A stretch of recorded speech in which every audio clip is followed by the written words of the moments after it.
Again, welcome. It's good to see all of you. Everybody is back. I actually think there might even be a couple more. I wanted to give just a really quick background on the third education revolution, just to kind of encapsulate it. We're going to be, Andreas will come up after me and kind of tie a little bit more of a bow on it. And then Dr. Glesney's going to come up and he's going to say, hey, what does this look like in one aspect of it? And so what I'm going to be looking at is kind of the philosophical, the need, and some of the background. In a nutshell, this is the mission. The mission is to redeem education, restore it back to the church within an ecosystem of veritas and virtue. So truth and character. And what's happened today is we have some of the most educated people without character. So we have we can just look south of here to Washington, D.C. Our brother called it Babylon. And in a way, that's kind of is true. Now, these are some of the most educated people, but this is education without character, without it having a biblical foundation. So I want to kind of redefine education. So this isn't the third schooling revolution. Schooling is not education. Education is discipleship. And I want to make sure that we have that as a clear understanding. Education is both a goal and a mandate. If we read in Matthew 28, it says, "Go therefore and make disciples of all nations, baptizing them in the name of the Father, the Son, and the Holy Spirit." And here we have it, teaching them to observe all that we have commanded you. So discipleship involves education. Education shapes everything that we do. And again, I'm separating this from schooling. But true education shapes everything. It shapes what we think about our origin, meaning, morality, destiny. This is what we would call worldview. Our education, how we are discipled, is how we know truth. Do we know truth by how I feel? Or do we get truth from observable reality? Do we get truth from divine revelation? Right now, the pervasive worldview is our truth is whatever makes us happy. So if there's a safe space, I don't want you to say anything that's going to make me not happy. I want to live this lifestyle, and you can't tell me anything. It goes directly against John 16, the Holy Spirit. Jesus says, I must go away. The advocate, the paraclete will come, and when he comes, what? He's going to convict the world of sin. What we are seeing right now play out across college campuses, the corporate world, all of these things is in a direct attack on the primary role of the Holy Spirit, which is to convict the world of sin, righteousness, and judgment. So don't tell me anything that I don't want to hear. So let's we'll just take a couple of these streams. When I teach worldview, I look at a lot of different aspects, whether it's economy. But we're going to let's look at higher education's role in genocide, higher education, I'm going to say the universities, a pervasive worldview that goes against being made in the image of God, goes against the Imago Dei. What happens when you substitute divine revelation for materialism or Darwinian evolution materialism? This is what Charles Darwin said. It's surprising how soon a want of care or care wrongly directed leads to the denigration of a domestic race, but excepting in the case of man himself, hardly anyone is so ignorant as to allow his worst animals to breed. So man is stupid. We allow our worst animals. We only have to look at his son, Leonard, to see what his father meant by this. Leonard said, the aim of eugenics should be the production in future ages of the highest type attainable. It must be wrong to attempt to raise the black races by any process that would result in lowering the white stock. See, ideas have consequences. Higher education, this isn't something that if we leave it alone, it's going to go away. There is a direct line of attack that has happened. This line in our country that was exported across the world, this line runs through a gal named Margaret Sanger. In December 10th, 1939, she wrote a letter to Dr. Clarence Gamble. In it, she says, "We do not want word to go out that we want to exterminate the Negro population." Again, education, discipleship, this is diabolical discipleship, it has consequences. What are those consequences? Materialism, Darwinian evolution, this eugenic worldview, 20 million black babies killed in this country alone. And praise God for what might come out of the Supreme Court at the end of next week or the week after that. But this worldview has been exported all across. So I want to boil this down to two worldviews. We have one worldview, the diabolical worldview, that is based in anti-truth. To be anti-Christ is to be anti-truth. The devil not holding to the truth, for there's no truth in him. When he lies, he speaks his native language, for he is a liar and the father of lies. Those lies, when propagated by rulers, and I got to tell you, from where I was in the 70s, just north of where I grew up in Seattle, was one of the, I would say, countries that was a bastion of freedom. My brothers in Canada, we pray for what is happening to Canada. The shift. See, like a roaring lion or a charging bear is a wicked ruler over a helpless people. And where do these ideas come from? So we have, on one hand, the diabolical, the antichrist worldview, and Jesus Christ said what? I am the way, the truth, and the life. So you have lies and you have truth. What's interesting, I was actually just with George Barna, and I would encourage you, now this is millennials in America, but really these statistical trends hold truth across the Americas, across Europe.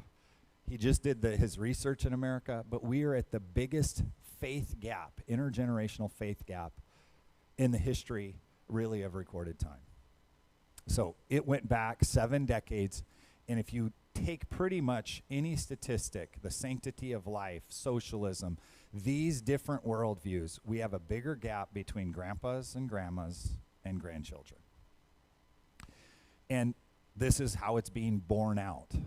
So 30% of young Christians in America now identify as LGBTQ. 30%. Now, these are not people who are sympathetic to it. These are actually ones who identify within this in order that they have a strong community group. I'm not going to go into too much gender and sexuality just due to time constraints. But we need to understand where we are. We have to have a proper diagnosis in order that we can make a proper treatment. What we're dealing with is a cancer, a deadly cancer. This is not something that is just, a little callous that we can kind of ignore. What is happening in legislation? Oregon's Menstrual Dignity Act. And I grabbed this headline a couple of days ago from a Portland magazine. And look at it, it hits the right-wing outrage machine. So if I'm teaching a class on propaganda, there's a lot of things that I could point out, even in an anti-truth, a diabolical, lying thing. That's even within a title, we can learn a lot. The heart of what this law says in this state, starting at kindergarten, feminine hygiene products are to be put in every elementary school in the state of Oregon. If you go on TikTok right now, you can see people that have walked into them. Now, what is the point of doing this? What is the point in pre and peri-pubescent children being exposed to this. See, the value that the diabolical places on children is higher than what the church places on children. I want to say that again. The diabolical places a higher value on children than what the church is placing on children. They are very clear in their strategy. They have their discipleship model. And it's time the church takes this back. If you look at trust, college professors enjoy a radically higher percentage of trust than pastors do. So, what is the model that the diabolical stole? They stole it from the Bible. And these things this is from Timothy, have heard me say in the presence of many witnesses, and trust to reliable people who will be qualified to teach others. See, this is the heart of the Great Commission, is teaching. So, you have 4 generations. You have Paul. Paul is preaching to a young pastor named Timothy. Paul, Timothy, others, students, 4 spiritual generations. This is the exact model they're using within cultures worldwide to change culture. So the Paul and Timothys are university education and higher professors. The reliable people are those teachers who are being trained with these worldviews. We have the children, we send the children, these young adults to university, and we wonder what happened. And then they come back to our K through 12 students. And this is it. So, Jesus Christ put it this really succinctly. Can a blind man lead a blind man? Will they both not fall into a pit? A disciple is not above his teacher, but everyone, when he's fully trained, will be like his teacher. We have so many examples through history. The role of materialism in World War II. The dehumanization of the Jewish people.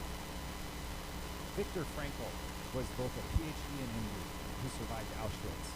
Let us heed his warning.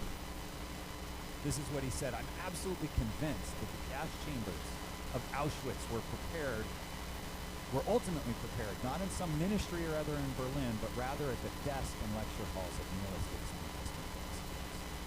He would know. He was within it. Legislation is downstream of discipleship. Legislation is downstream of education. Hitler mirrored exactly what Viktor Frankl said. He said, nothing makes me more certain of our victory of our ideas than our success in the universities. Stalin said, education is a weapon, depending on who holds it. The great slave emancipator who understood the worldview of Imago Dei also understood the importance of education and discipleship. He said the philosophy of the schoolroom in one generation is going to be the philosophy of government in the next. We can go further back. Warnings from Martin Luther. I'm afraid that universities will prove to be the greatest gates of hell unless they diligently labor in explaining the Holy Scriptures. Engraving them in the hearts of youth, I advise no one to place his child where the Scriptures do not reign paramount. Every institution in which men are not increasingly occupied with the Word of God must become corrupt, including the church. I was in Nigeria. There's a pastor's conference. My brother invited me, sitting in the back. And I said, can we expect governments to be less corrupt than the church? The church needs to return to a biblical worldview. Judges put it this way.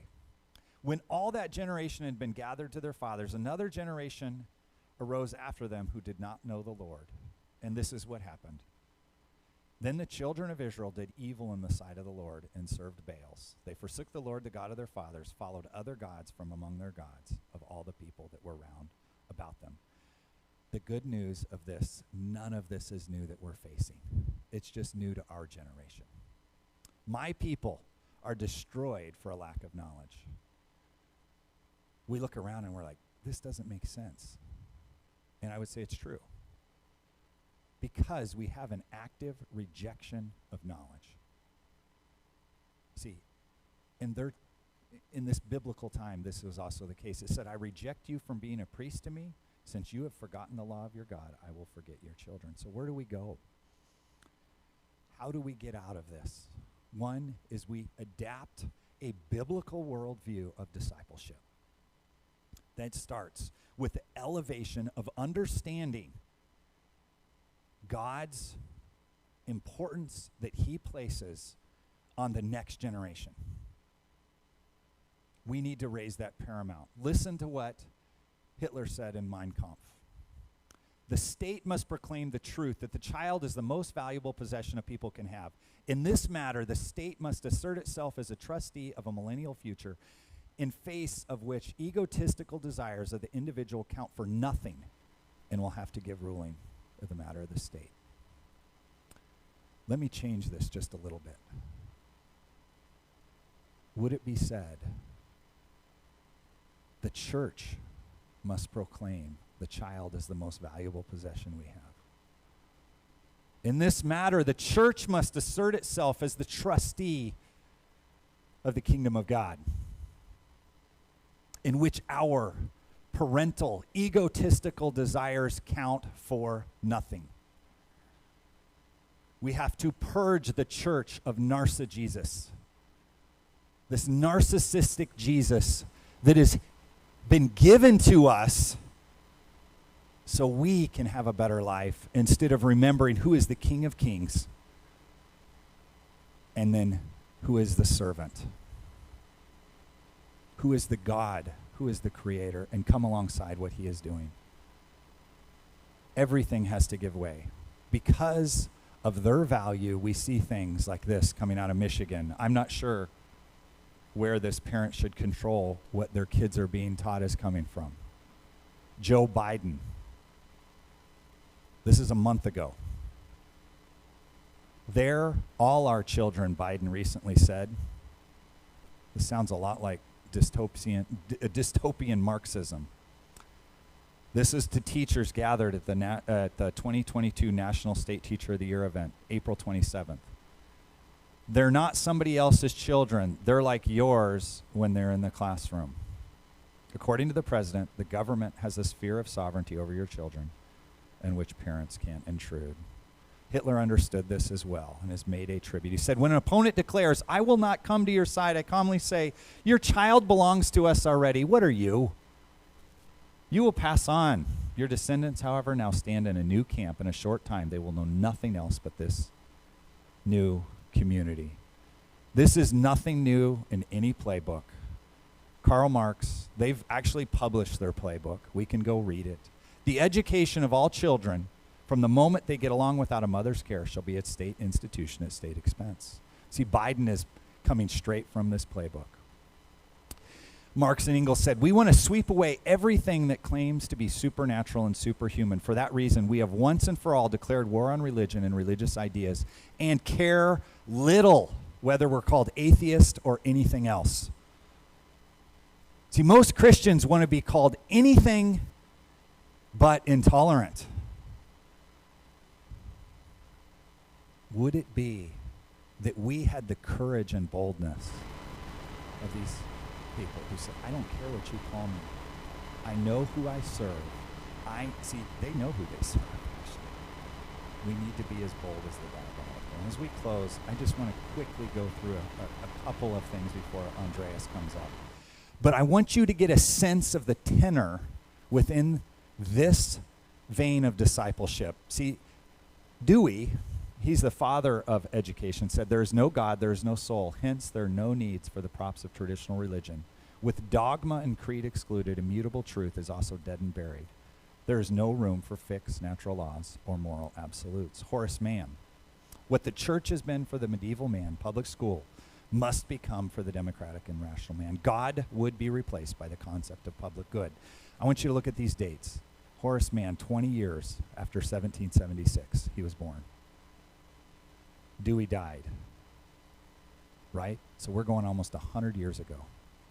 This has been in play.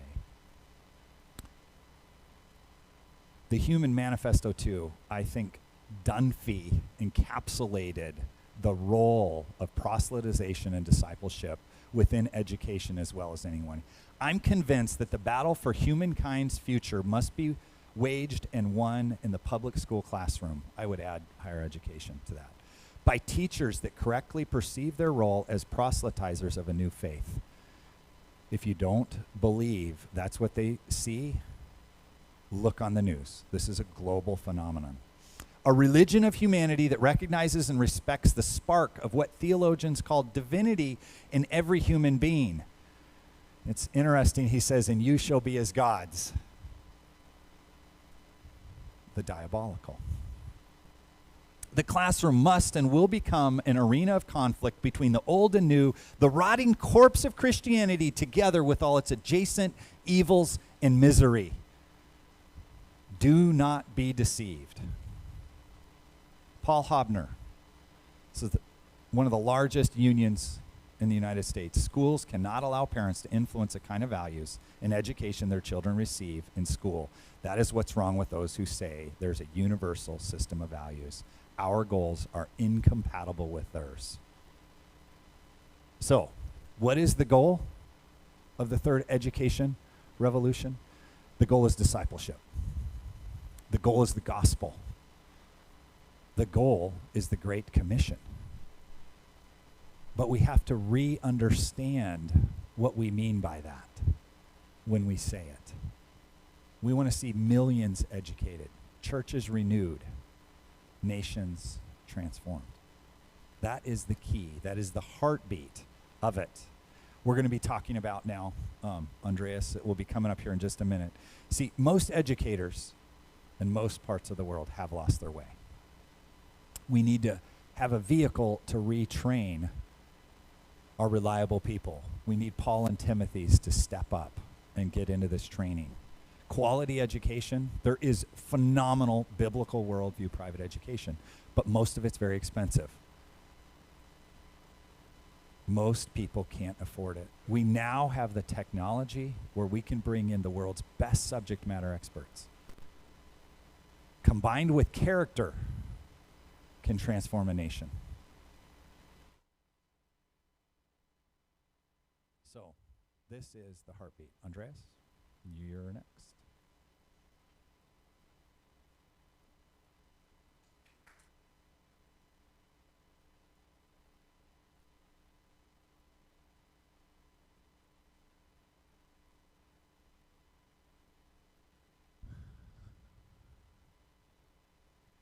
Good morning. It's wonderful to see you again. So great. Jackson, do you have my presentation? Is it coming?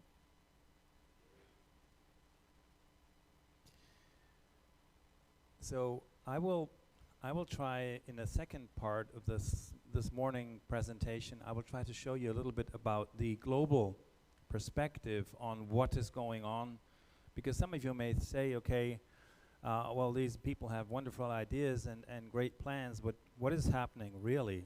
What is going on globally? So I would like to share with you a little bit an overview of what we have happening globally. And I think my presentation will be here in a minute. I can also speak freely without it. It will be nicer for you. Do I have to do something here?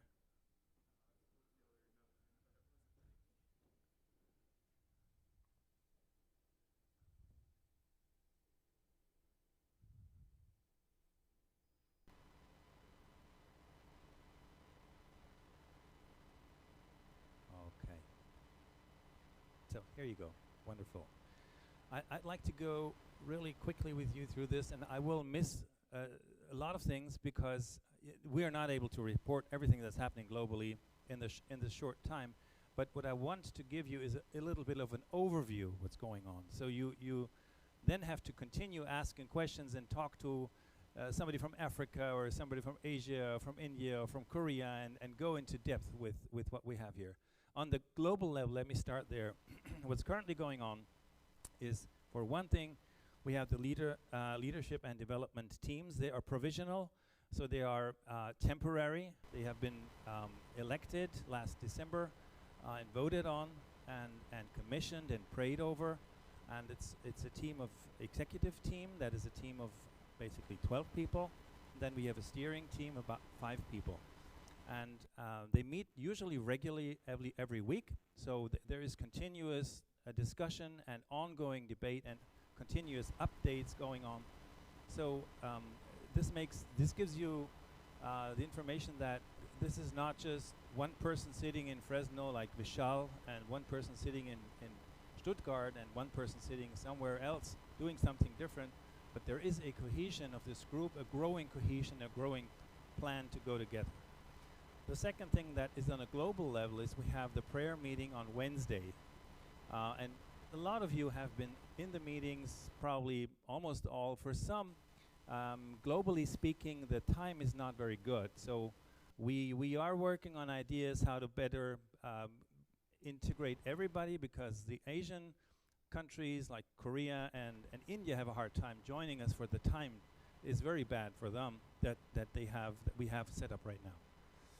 The third thing that happens is summits like these, and this is not the first time that we get together, but it is a part of bringing people physically together, like I said yesterday, that creates a different face-to-face interaction, thinking, praying, looking at the Bible, sitting in one room, sitting at one table, eating at a table together.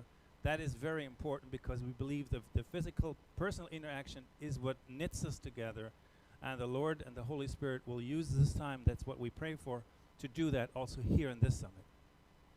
Then we have a lot of publishing, obviously. You all know about this, and media production excuse me, that has been going on, and a lot is coming.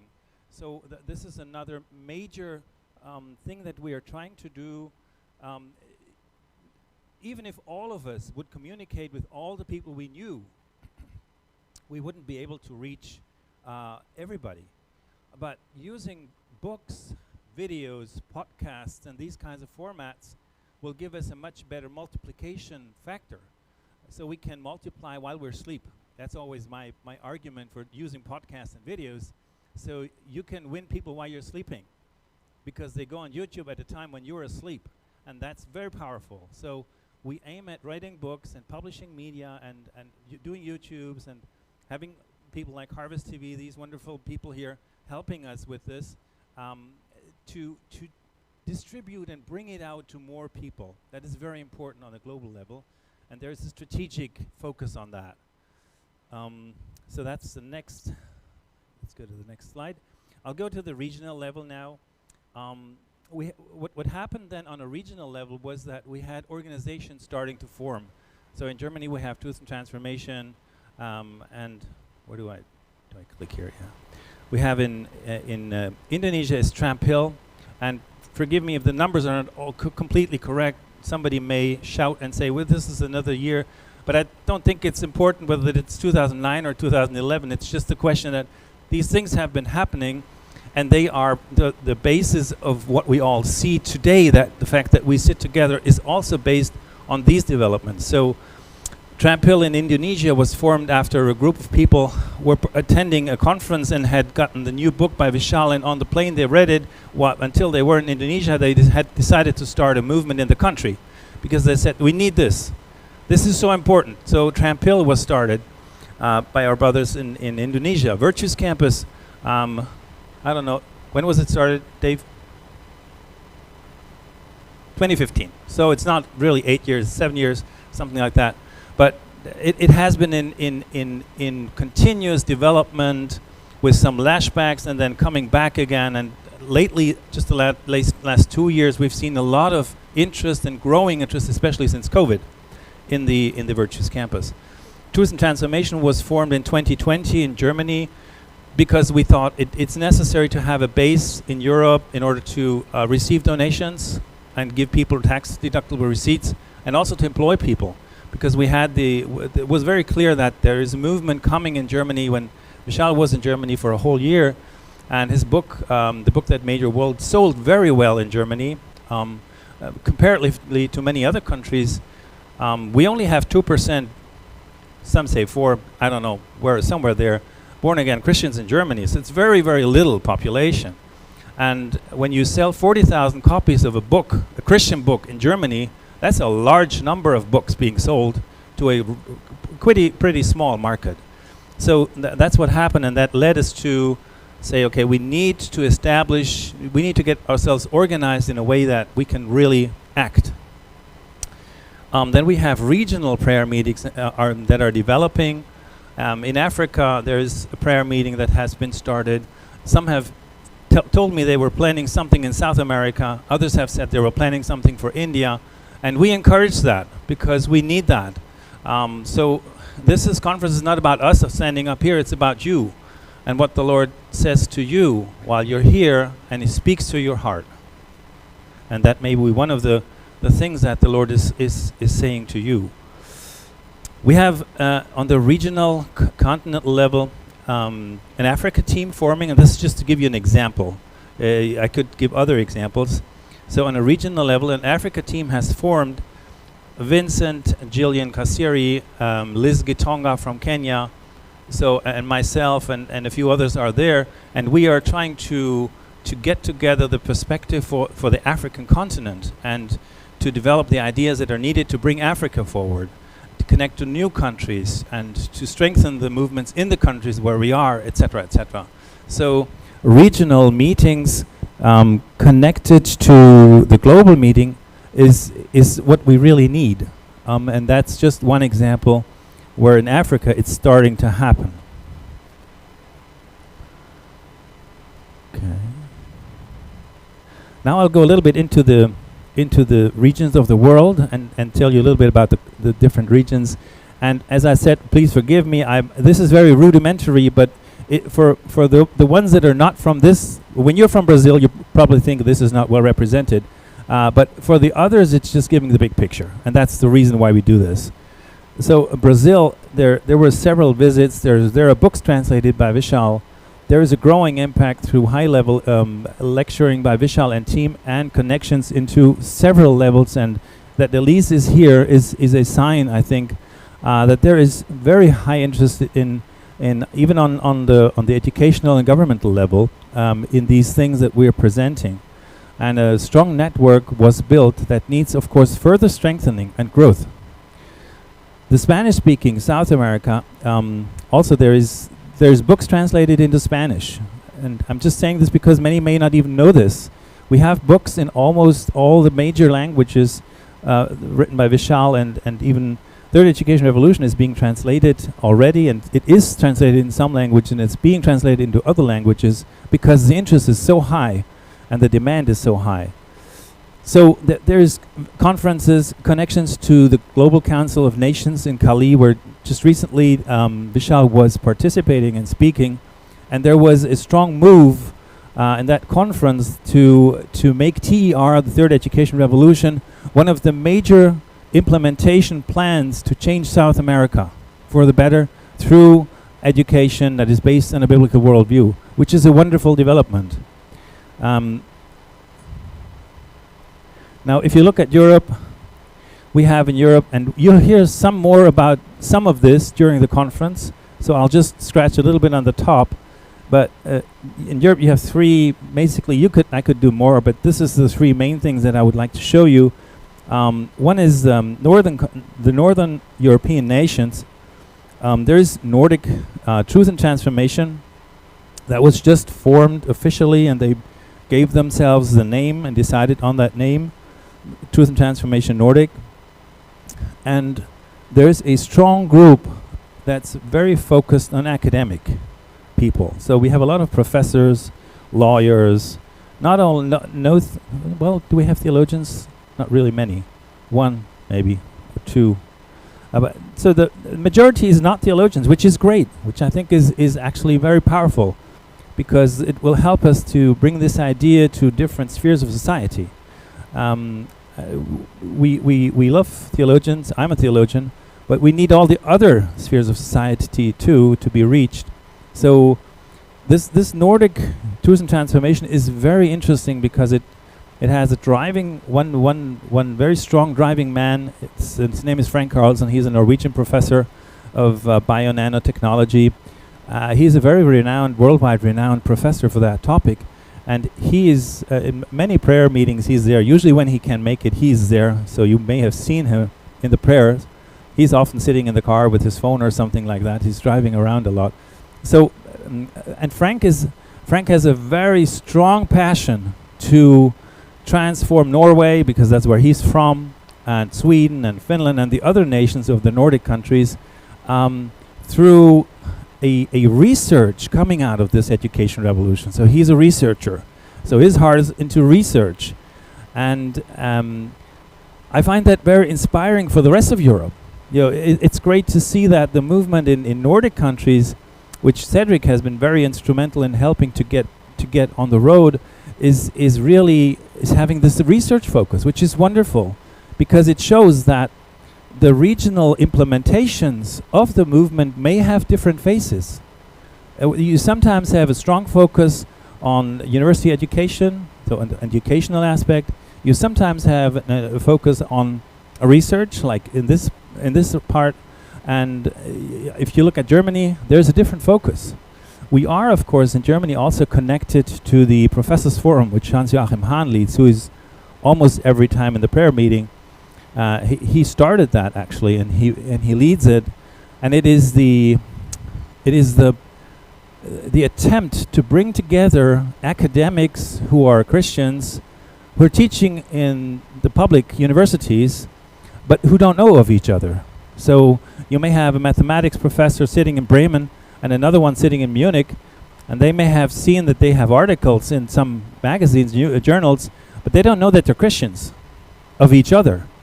So the thing is, this Professors Forum helps that they get to know each other, they connect, and they talk about, okay, how do you realize your teaching job with a biblical worldview, with a Christian worldview? So they have conferences bringing them together, and Professors Forum is a very powerful tool because it has gathered, I think, around 800 professors of the German-speaking realm, and you can imagine that is very powerful. There's a database. If we send out an email to that database, a lot of people will read that. Not 800, of course. Never everybody reads it, but a lot of people will read it, and there's strong impact. And I was yesterday talking to the South Americans, and we were talking about how to change the situation in a continent where you don't have Christian universities.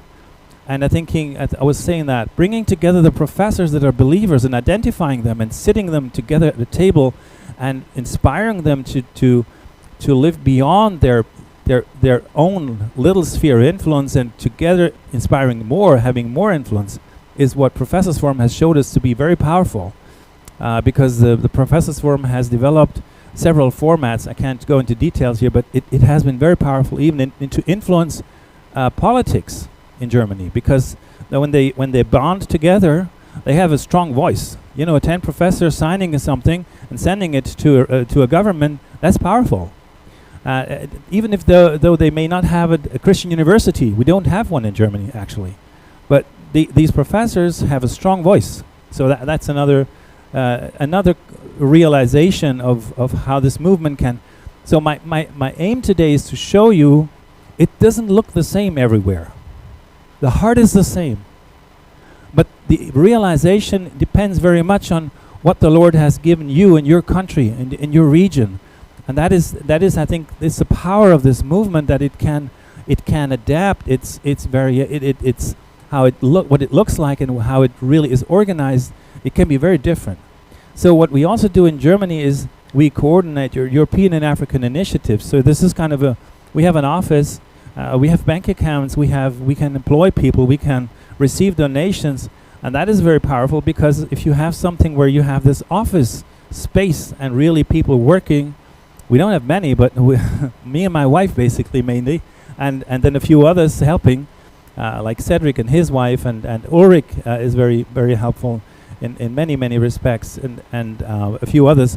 So, but that team is small, but it is powerful if you just simply do the organizational basics and set up a structure that is a legal entity that's functioning. It doesn't have to be big. That's a lesson we can learn from this truth and transformation thing. So we have a website, we have a YouTube channel, we have media channels, we have the organization, we have Microsoft accounts. So all the whole teams for the global movement is running through our Teams account, through our Microsoft account as a NGO, which is one way that tomorrow maybe you can serve with some other development from your country that contributes to the global movement. And that's what we hope to come out of this conference, that many of us go home and say, okay, what is my contribution? What can we contribute? How can we help with this? And what can we build that in order to support the global movement? What we also do is obviously we coordinate projects. One of them is, and that may sound a little strange to you, we are chairing the German Intrigang 1 Cooperation Committee. So you say, why is that happening? That doesn't have anything to do with education. No, it doesn't directly, but it does have a lot to do with the fact that the church has forgotten its calling on the marketplace. So what we do is we talk about this whenever we go to a church or have a conference or something. People will come up to us and say, why do you do that? It's just a waste of time. We should evangelize people, tell the people the gospel.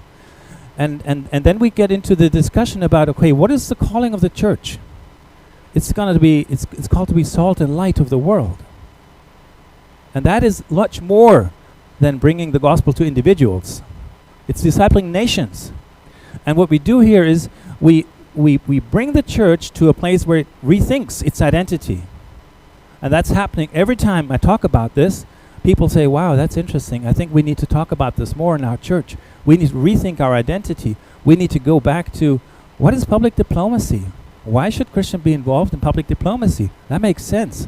So, and what we do there is we can really influence on a governmental level the reunification process of North and South Korea. With all limitations that we have and the little resources we have, but we are an official partner of that Korean program, and that's really fascinating. Another thing that we have just done is the I'm Safe app. Some of you may know that. Who knows of the I'm Safe app? That's an app developed in India by our Ruatech friends who are not here, sadly, but they will speak to us soon. The app is supposed to help women, protect women from being harassed and attacked by somebody in the way that they have an app on their phone, and that app has a tracing applicability that can be used to inform people that you know of, your friends, some security people or responsibility partners that you name, and you decide who they are. They may be your husband or your father or your girlfriend or your friend or somebody else. And as soon as you are in trouble and that app is on your phone, you can be found. People will know where you are because the signal where you are will be sent to these persons that you have identified before.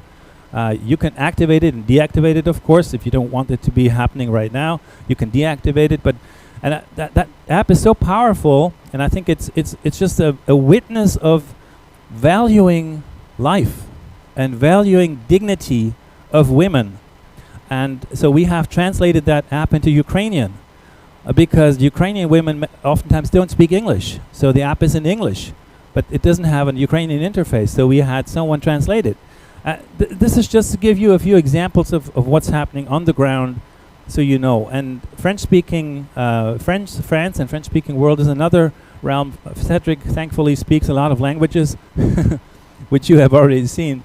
And he also speaks French, so he's been working on the translation of the French version of Third Education Revolution, which is great. And we have friends in France who are willing to use the book and to work this out. So we have people in arts, people in business. We have a Muslim convert leader who was a really important person. He's very well known in French TV. He goes on TV shows. And he's a Christian now, and he speaks out about the idiocy of what's happening in public politics, and calls people to come back to reason and to Christ, basically, which is the same thing. And there's a growing number of contacts into the French-speaking world of Africa. Africa has a large portion that is French-speaking, which many people don't know. everybody thinks Africa is English speaking. That's not true. A very large part of Africa is French speaking. So everything like from Congo west a lot of nations are French speaking. And they're very interested to work with us, and we get continually get the requests for information and for more contacts and help to implement this vision. Let me just quickly go over Asia. We will hear more about all of this, and I won't go into all the details, but there is a long history of Vishal and Ruth, of course, being involved in India as one of the core countries, and we see it in our presence here, many Indians here, in which I'm very thankful for, and I love that this has developed.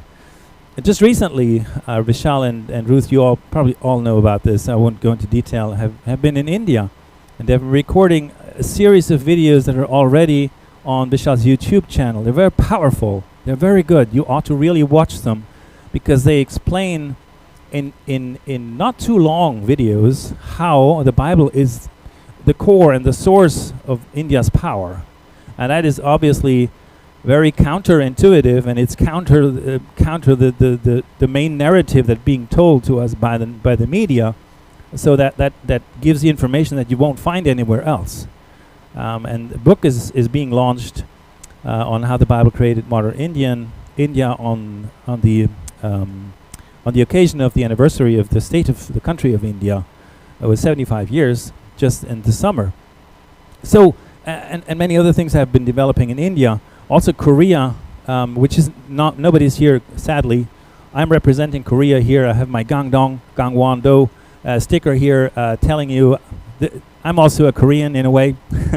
So we have strong connections to Korea. We have Sukho Lee here, who is a born Korean, but we have strong connections to Young-il Lee, who is a special advisor to the governor of Gangwon, which is a province in the north of Korea, and he's a strong Christian, and he believes in transforming his nation through education and through many other things that are based on a biblical worldview. He's very active.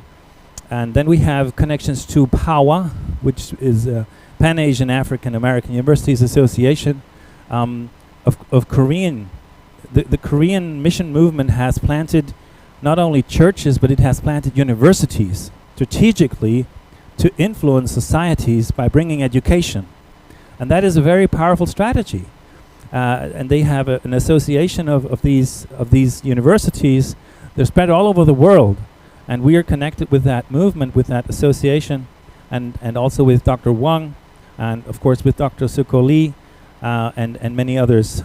In 2020 we had a conference in Korea, and what was most impressive to me individually, personally, was the Canaan Farmer School movement. I don't know if you have ever heard of that movement. I had not heard of it. But it is a transformational concept that has transformed Korea from one of the poorest countries in 1950 on the globe to one of the most successful countries today. And that is something that we should look at, because it's based on people who have believed in the Bible. It's very, very powerful, very interesting. If you have never looked at it, go check it out. You find on the internet. Ask me, I have PDF files talking about this. And then, of course, Indonesia, as I already told you about. Africa, we have had a lot of move in Uganda, so I'm highlighting this a little bit. I'm thankful that Godfrey is here, representing Uganda with me, two of us, and of course we have Dan from South Sudan, and Vincent from Nigeria. But Uganda is kind of a prototype that as we see it, where in 2018 the Fellowship of Born Again Pentecostal of Uganda accepted, after prayer and in a vote, to transform all of their 30,000 churches into centers of hybrid education. That is something that happened. And in 2021, Vishal was invited to speak at the National Prayer Breakfast, which he sadly couldn't attend because he got COVID. So we went with a team without him, and still had a lot of very, very good connections with high-level politicians. We were at the National Prayer Breakfast, and we could connect to the First Lady, who was the Minister of Education, So Uganda is we have a very powerful connection in Uganda because we're connected to universities, Christian universities. I emphasize that because we just talked about that yesterday with the South Americans. There are Christian universities, more than one, not just one. There are more than one Christian universities in Uganda that want to work with us immediately. There is high buy-in by the Ministry of Education. The First Lady is a Christian, a strong believer. When we presented the vision of TER, she said, you are the answer to my prayers of the last 5 years. That was her reaction.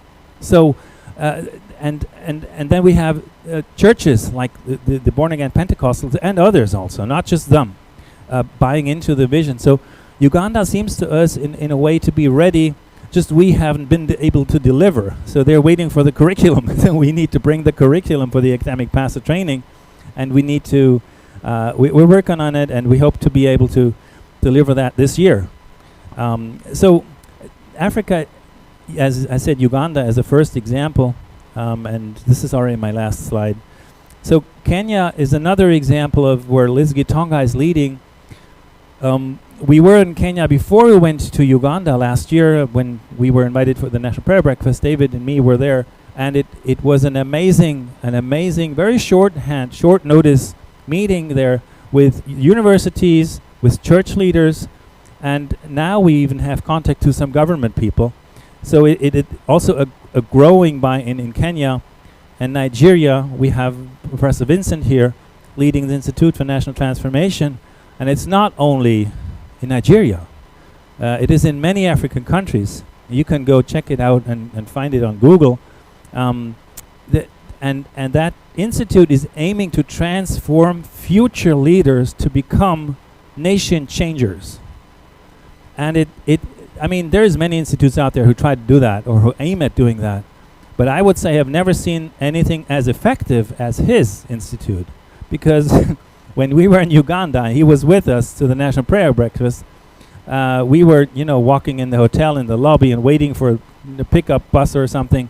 And then a person walked in, and Vincent goes, "Oh, my sister, another oak seed." And I'm like, what is he talking about?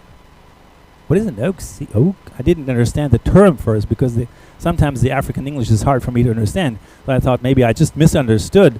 And they said, "What's an oak seed?" Well, that's what they call their alumni of their programs. So we met during that time, I think 4 or 5 or something like that, just walking around in Uganda. We met 5 people that had been alumni of that program, and one of them is the Minister of Science, Technology and Innovation in the country. Now,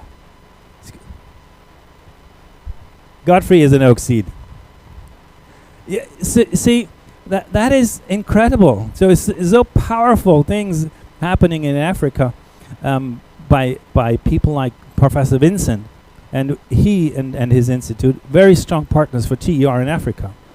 We have teams in Uganda, Kenya, Nigeria, Democratic Republic of Congo, and just last week I was attending the National Prayer Breakfast, the international version of that in Berlin, and I met a lot of Africans who were coming to that National Prayer Breakfast and got new contacts on high government level to Ministry of Education and other members of Parliament from several nations in Africa, which we don't have connections yet.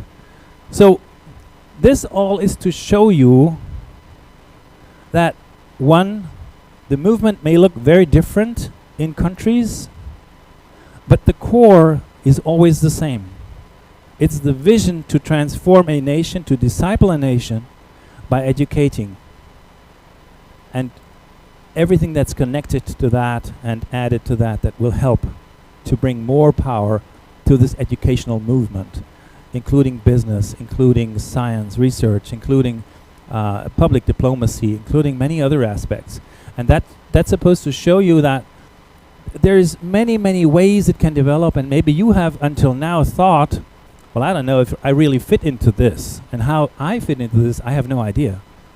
But this is supposed to show you that there may be many different ways that you can fit into this movement, and there's many different positions or places or identities how you can contribute with your heart to this movement, whether you're a university professor or a janitor, No problem. We can use everybody.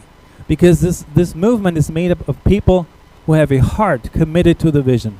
And the rest, the place where you can serve, will find. Thank you.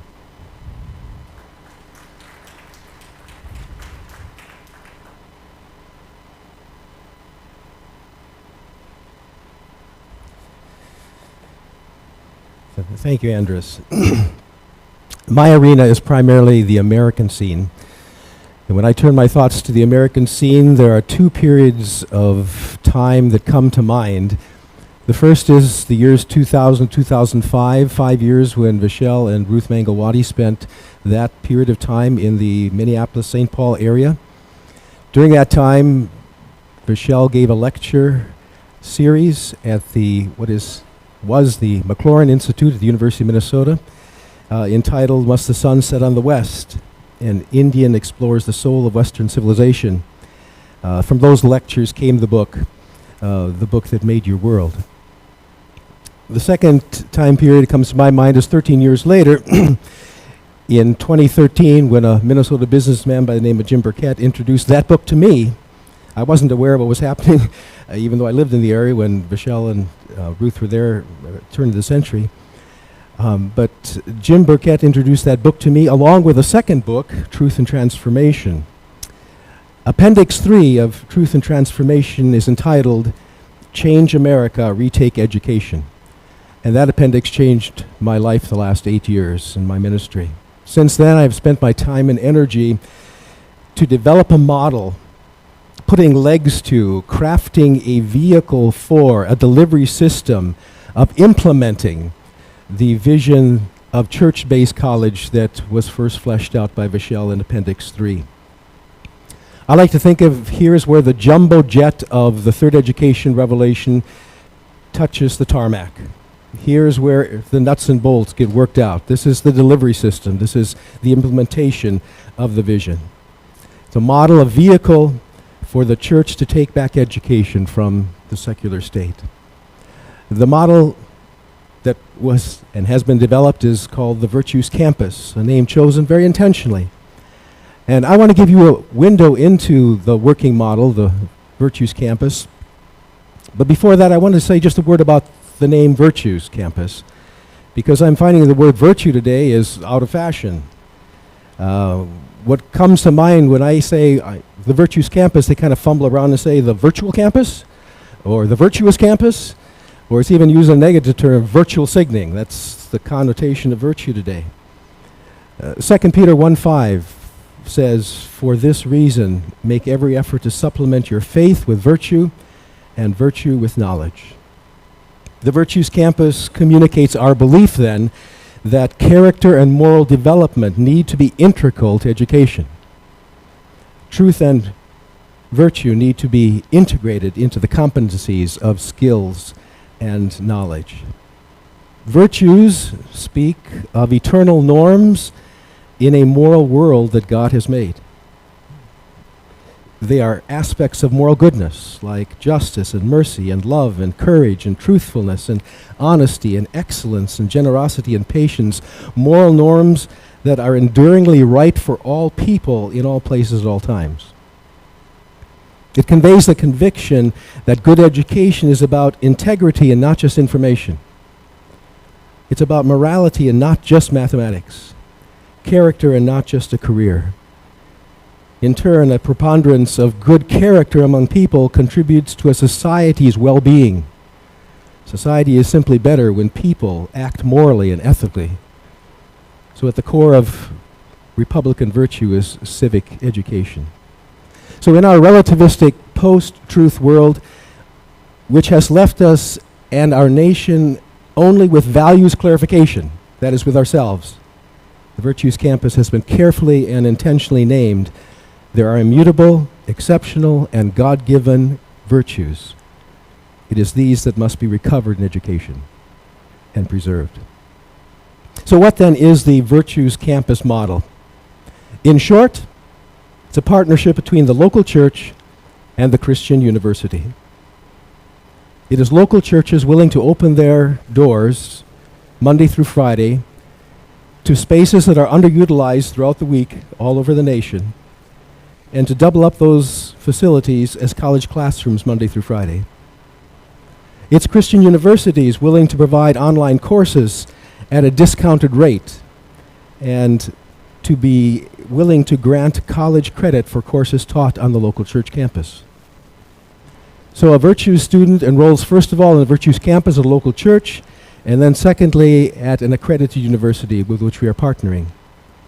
On the local campus, they take courses couched in biblical worldview, and they earn college credits by taking those courses from the partner university. 6 to 25 students attend classes Monday, Wednesday, and Friday, or whatever configuration during the week, under trained and qualified academic pastors. At the same time, simultaneously, they're taking online courses from an accredited partner university. In what I call Virtues Campus version 1.0, we are a 2-year program. Students therefore earn an AA or an AS degree, receiving their degree from the partner university. Take a little bit closer look at the 3 main components of the model. First is the local church. The Virtues Campus and the third education revolution is local church centered. The local church is to be the delivery system. It is the church, not the state, that has been baptized by the Spirit of God. If the next generation is going to know God's truth, it must be the church that teaches. The church, which is the pillar and foundation of the truth, must find its voice and speak that truth to the next generation. Even as the third education revolution expands and evolves into areas of healthcare and agri-tech, the church remains the vehicle for healing and for stewarding the land. Vishal is very fond of saying, for 1,000 years, the church has sent students to the university. It's now time for universities to send students to the local church. For centuries, the church shaped education in the West. The natural habitat of education in the West is the church. In both the Middle Ages, that was the case, in the time of the Reformation, but starting in the 1830s in Europe, and especially after World War I, in America, the church gave over control of education to the state.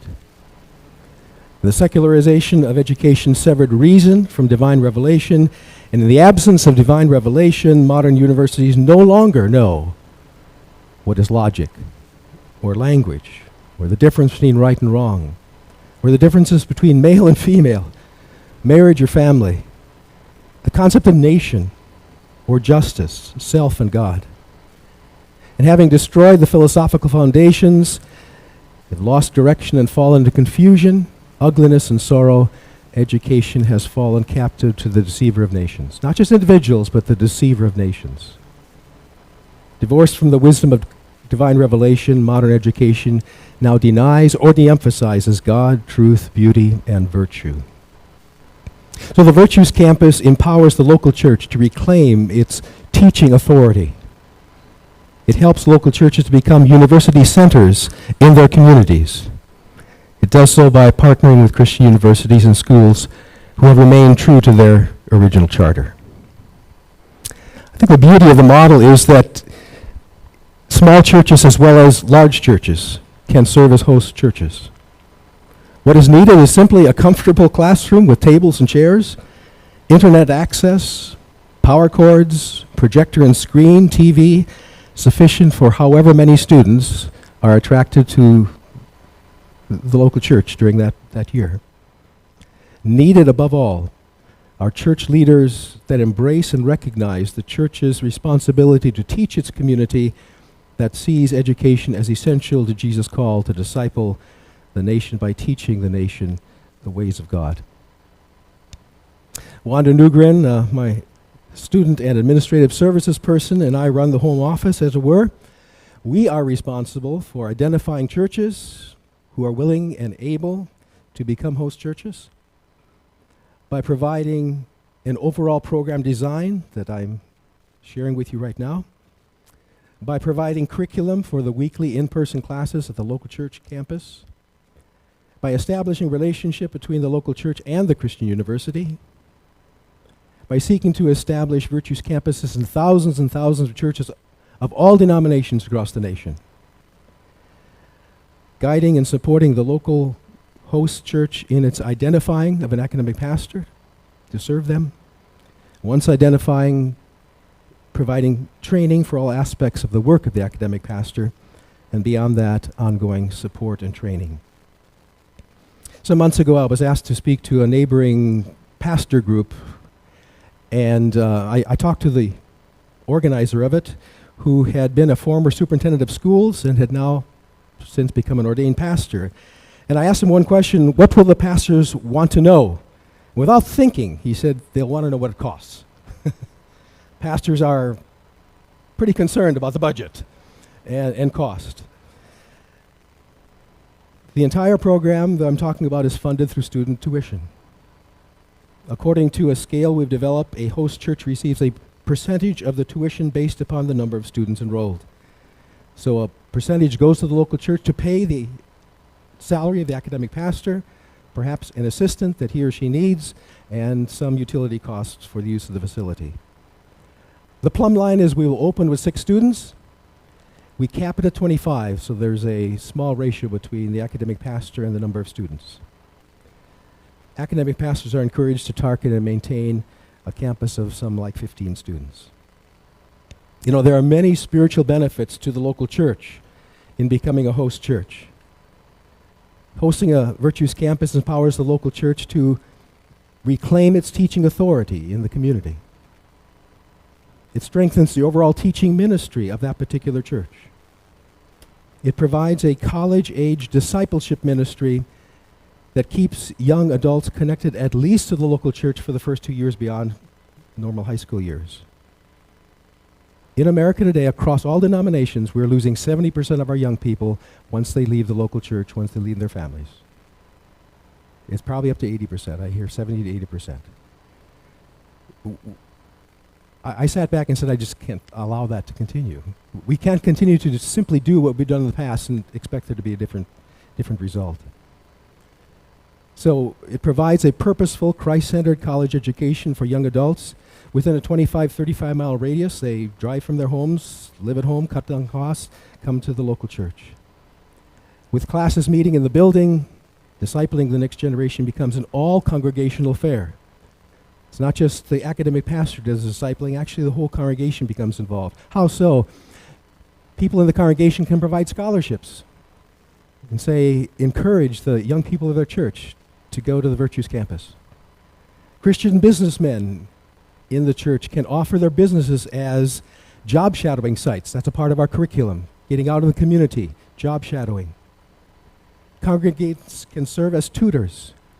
We have churches that are filled with very capable people who can tutor in English and statistics and psychology and helping students get through some difficult times in their curriculum. And church members can also exhibit hospitality. Let's say somebody from way outside the area wants to attend the Virtues campus. A couple in the congregation who has an empty bedroom can say, come and live with me for a small fee. The whole congregation becomes involved in this discipleship process. I served as an academic pastor for the first 2 years. After 2 years, I turned it over to a colleague of mine, Dr. Julie Markshausen, who was academic pastor for the next 2 years. Then COVID hit and we got stalled. And now we're excited because we have 4 campuses that academic pastors are working hard at as we speak to attract students for opening of campuses this fall. Bob Rhyme is right there. Bob, wave your hand. Bob is the academic pastor at Brave Church in Englewood, Colorado, which is Denver. Bruce Gerson, who is not with us, he is the academic pastor at a church in Colorado Springs. Joe Suazo, Joe, right there. Joe is working hard at starting a campus this fall at Emmanuel Bible Church in Howell, New Jersey. And the 4th is Dr. Jay Falzerano, and he will be with us Friday evening at the international dinner. And he is in Calvary Chapel, Old Bridge, New Jersey. So we have 2 in Colorado and 2 in New Jersey. Be praying for our academic pastors as they work hard now at starting and implementing and birthing new campuses in their church. That's the first component, the local church. The second component is the academic pastor. Let me just say a little bit about the academic pastor. Many questions surround who this person, he or she might be. What will be their qualifications? What training do they need? What roles will they serve in the education revolution? It's a legitimate question. We have called them, in our context, academic pastors, because it defines two important aspects of the role. The academic side of academic pastor. A person with some academic training. An AP could be a person with a seminary degree. An AP does not need to be an ordained pastor. Bob is not an ordained pastor. Bob's going to be an academic pastor in Denver. It could be a person with a college or a post-college degree who has a good grasp of biblical knowledge. The AP's academic degree will depend on the partner university, what the university will accept as acceptable educational training. Essentially, the AP becomes an adjunct faculty of the university. That's on the academic side of academic pastor. On the pastoral side of academic pastor, pastor is used here in the biblical sense of one who shepherds. We probably should not get caught up on the word pastor because we think they'll have to be ordained. Pastors have the gift of shepherding. You don't have to be ordained to be a shepherd to shepherd people. The AP is a personal mentor, a coach, a guide, provides instruction, encouragement, accountability, provides guidance and reassurance at a time when students are coming of age, critical years in their development. The AP is one who disciples, teaches, and thereby shapes young people by the word and by the life that they live in front of their students. They invest in the next generation. An academic pastor can be male or female. So the term academic pastor here in the United States context has been rather carefully chosen to reflect this dual role. In other countries, in other contexts, as Andres was saying, it might look different. There are pastors of local churches in other countries who need, first of all, a high school diploma, and so we're working on that, working them towards an advanced degree of applied theology. We'll be hearing more about that when we come to the time of curriculum development. Or it could be a homeschool mom who has an advanced degree, accompanied by competencies in biblical knowledge and discipleship skills, who becomes a contract employee.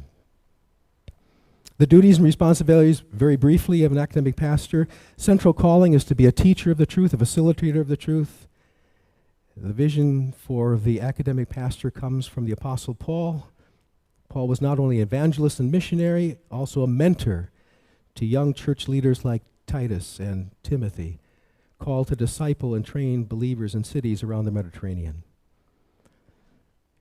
And he strongly impressed upon his protégés, I'm a preacher and a teacher of the truth to the Gentiles. The church is the pillar and the foundation of truth, so the academic pastors help the local church become wells of knowledge in their communities. There are other competencies. I'm going to leave those. Chapter 7 is the chapter I wrote there. I delineate more of what an academic pastor needs, and I will leave that for you. Just very briefly, and thirdly, the third component, first the local church, second the academic pastor, thirdly the partner university. We are eager to partner with Christian universities who hold true to their original charter, and we want them to thrive in our day. The partner university gives Virtue students a cost break on the tuition, and also are many. The university can gain thousands of students, online students, partner with us. So win-win financially.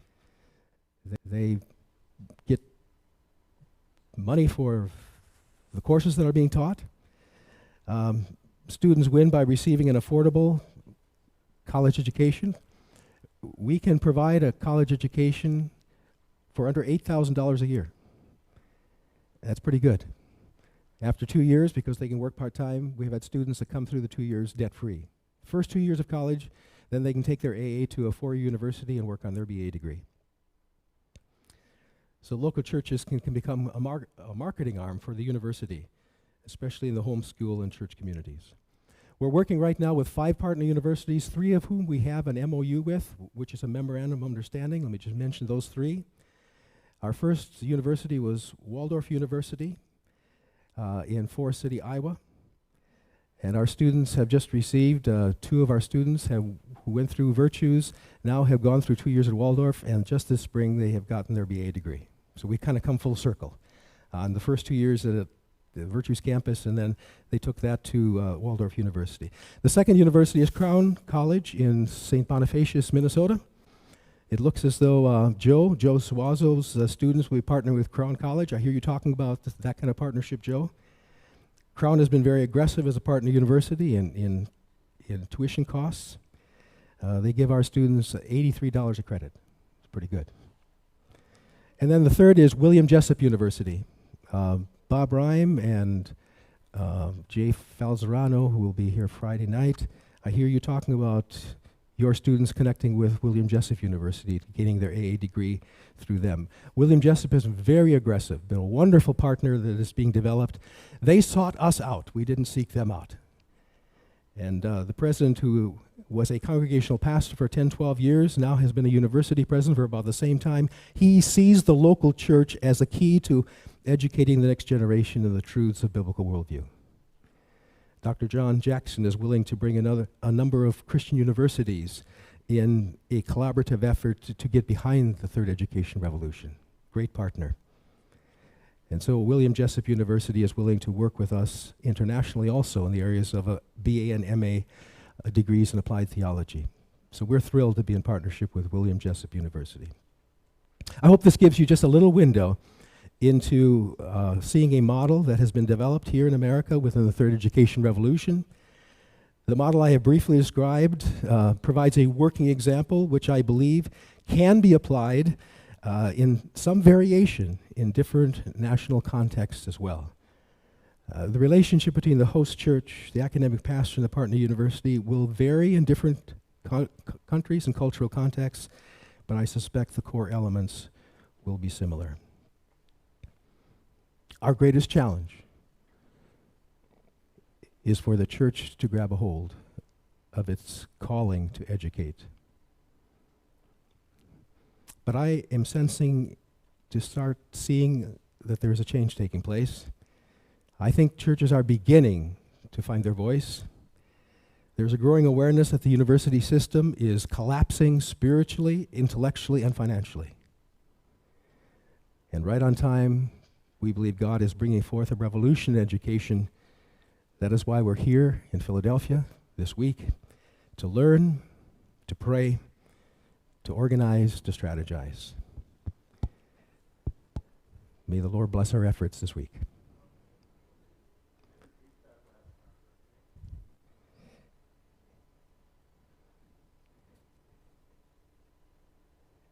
The last paragraph, okay.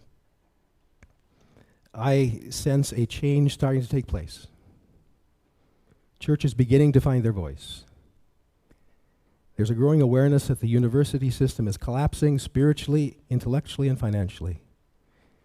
And right on time, God is bringing forth a revolution in education. That is why we're here in Philadelphia, to learn, pray, organize, and strategize. Thank you.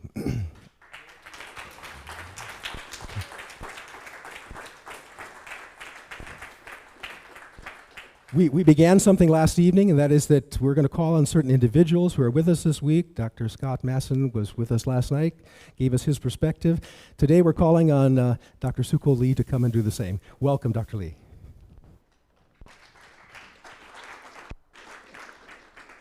Nice meeting you. I introduced yesterday that I've been doing business for the last 37 years.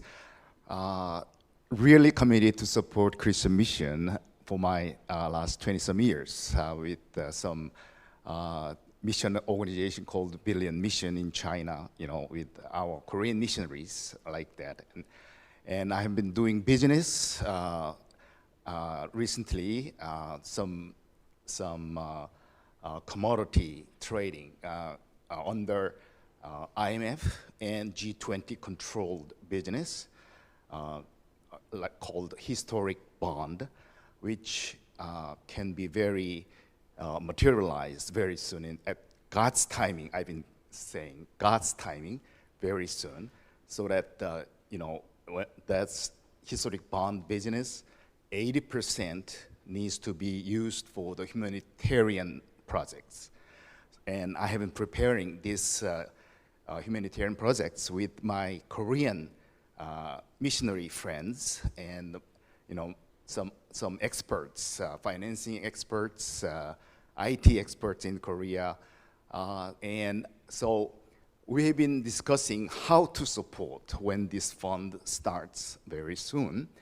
And we are discussing, we set up some mission space like cultural centers, big 5-story cultural centers at the main posts globally, and some suburb area community centers, so that missionaries and church-based organizations can use as a mission space for those activities. And when I met Vishal team, David Mcdonald last year, I was so excited. This is it. Church e-school is the correct answer. So we have been discussing how to build this church homeschool and by the e-school with U.S. Homeschool package like ABECA or Association of Christian International, ACSI. Those packages are readily available with the video courses and all those, online package already can be distributed. So we have been discussing church e-school can use that homeschool video courses throughout the world with some translation, and those costs for this each church, each school, we can do microfinancing for those parents, globally, and also we were also discussing some country model like India. I expect some Indian team will present some plans also, maybe tomorrow, like that. So we have been discussing global 1 million church e-school to set up globally, and 50,000 community centers, small scale, 8,000 cultural centers, big scale, globally. For example, India, we were discussing 100,000 church e-schools in India with very regional local headquarter, 5,000 community centers, which can include some STEM lab and some health office and so on, and big regional headquarter, 800 headquarters throughout India at the big cities for the regional headquarter, so that these spaces can be used, schools also, like theological seminaries, universities, and also this microfinancing can also help church-based economic community with the concept of cooperative, and also home-based healthcare system can be also church-based. Church deacons can be healthcare deacons can do some home-based healthcare. We'll have some presentation, I think, tomorrow like that. Yeah, so those, church faith community becomes education community with microfinancing, economic community, and healthcare community is all church-centered. Yeah, throughout India. That's the India model right now. We have been discussing and preparing. And this country model can be applied to, Africa, South America, any any Asian, like Indonesia, we have been discussing with the Indonesian team, you know, all over the world. So we feel this 1 million church e-school with 50,000 community centers and 8,000 big-scale cultural centers will basically serve this kingdom education to be very successful throughout the world.